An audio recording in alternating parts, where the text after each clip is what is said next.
Mark's Gospel, chapter 9. Here we find the story of the transfiguration of Jesus, where his body is transformed to show the glory of his inner deity. Secondly, Jesus heals a demon-possessed boy that others were unable to heal. Mark chapter number 9. Jesus went on to say, "I tell you the truth, some standing here right now will not die before they see the kingdom of God arrive in great power."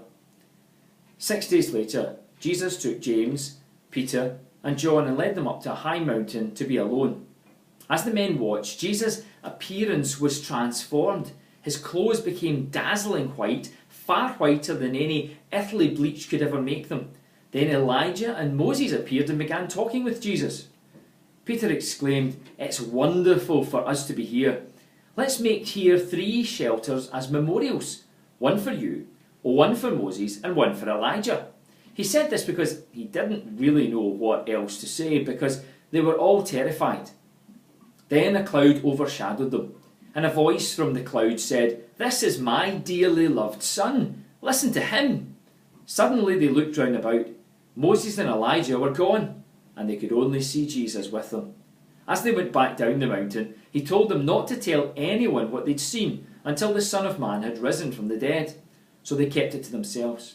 But they often asked each other what he meant by rising from the dead.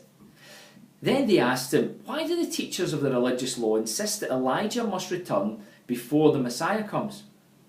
Jesus responded, "Elijah indeed is coming first to get everything ready. Why do the scriptures say that the Son of Man must suffer greatly and be treated with utter contempt? But I tell you, Elijah has already come, and they chose to abuse him, just as the scriptures predicted." When they returned, the other disciples, they saw a large crowd surrounding them, and some teachers of the religious law were arguing with them. When the crowd saw Jesus, they were overwhelmed with awe, and they ran to greet him. "What's all the arguing about?" Jesus asked. One of the men from the crowd spoke up and said, "Teacher, I brought my son to you to heal him. He's possessed by an evil spirit that won't let him talk. And whenever this spirit seizes him, it throws him violently to the ground. Then he foams in the mouth and grinds his teeth and becomes rigid.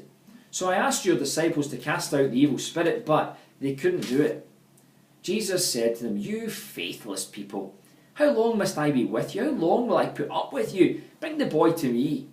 So they brought the boy, and the evil spirit saw Jesus. It threw the child into a violent convulsion, and he fell to the ground, writhing and foaming at the mouth.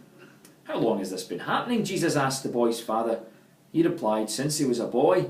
The spirit often throws him into the fire or into the water trying to kill him. Have mercy on us. Help us if you can."